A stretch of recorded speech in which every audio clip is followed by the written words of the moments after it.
Now I gotta ride or die.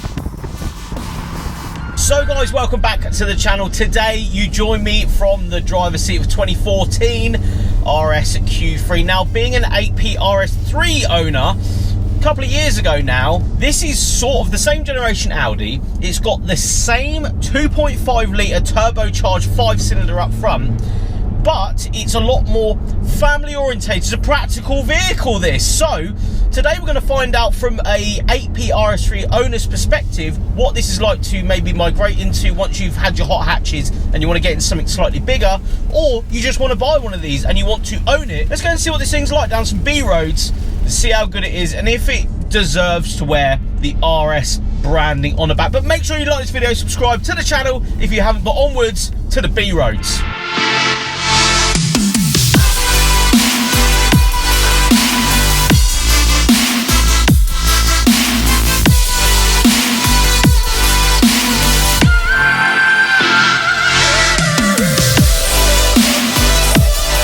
So 2014, with the 5-pot, we have selected dynamic mode through the drive select just in the left-hand corner of the center console.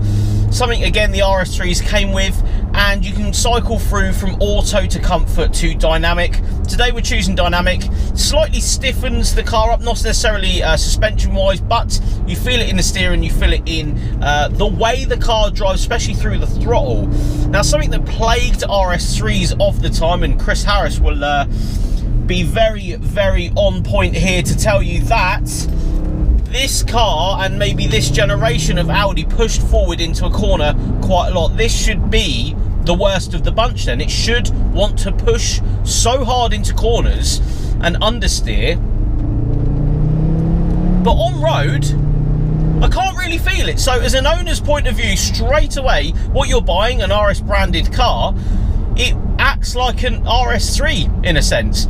It's not too bad understeering, don't get me wrong. You won't find much of it on the road because you won't push it to its absolute limit, but I feel like I never really got there with my 8P RS3 either, and this is the same scenario. I still feel the Quattro system helping me through some fantastic corners. Third gear, no push from the front end.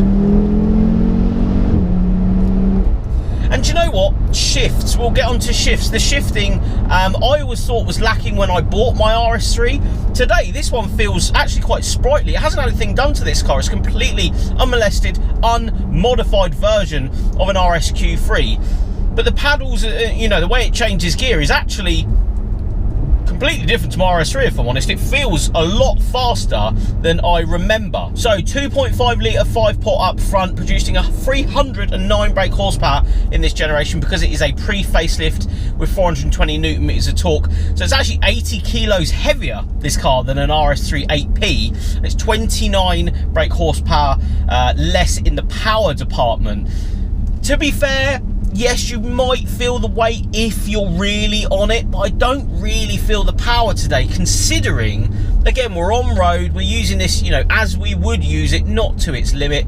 I don't really feel that you're gonna notice that much. The only notice I have is, of course, the vehicle is slightly bigger. You're off the floor. The seat doesn't go as low as, you know, a conventional RS3 or an 8P A3 would.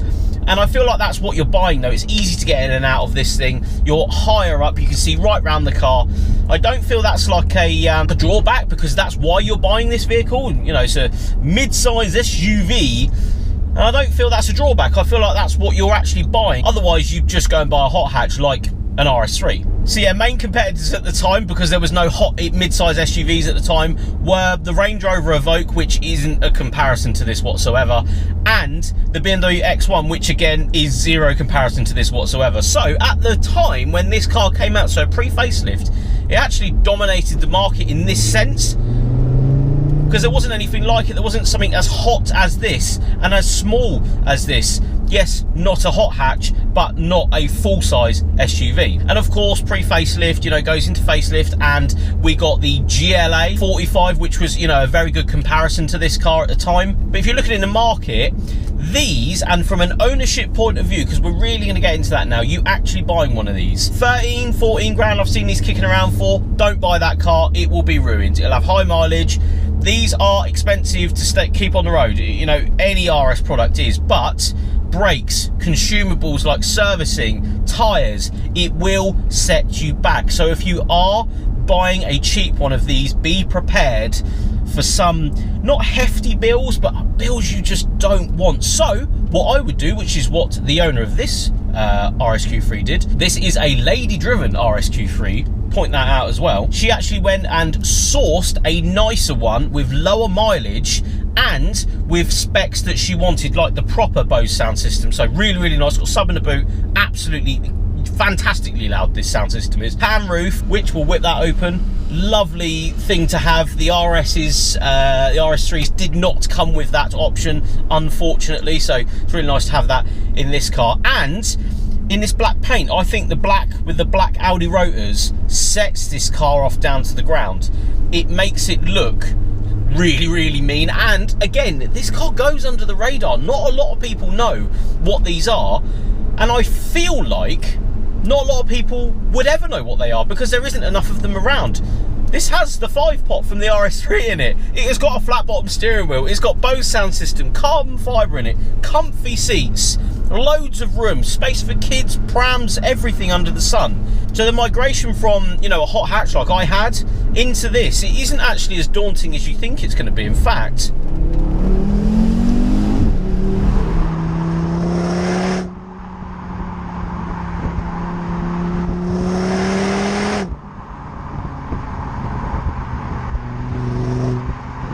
it's actually slightly welcomed. So yeah, I would say from an ownership point of view, get a good one. Servicing, it's going to be expensive. Brakes are horrendously expensive. Tyres, it's going to be expensive.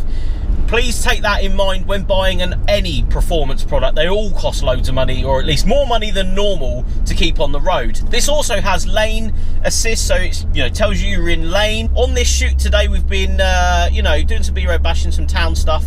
We've averaged 21 mpg, so about right for what I was getting in my RS3. I feel like I was getting, you know, 25 on, you know, day-to-day roundabout running around after the mapping, and, you know, easy 30-35 mpg on the motorway, no worries whatsoever. But around town you'll see mid-20s. And of course, you know, at the end of this video, if you do want to modify this thing, the possibilities are endless. These engines can go and go and go, as we've proved on the channel. Building my RS3 to 520 horsepower of AT Motorsport thing was bloody ballistic. To have this mapped and up to, you know, 400 horsepower, 440 maybe, which is what I bought mine at with the stage 2 on it, this would be an absolute bloody rocket ship if you were to ever take it that far. But as ever, guys, make sure you like this video, subscribe to the channel if you haven't. If you liked this video, please let me know in the comments below. Let me know your thoughts on the RSQ3 or the RS Audi range. And if you have a car that you want me to shoot on the channel, hit me up, Jamie FYD, on all social media platforms. But as ever, guys, thank you so much for watching. We'll see you on the next one.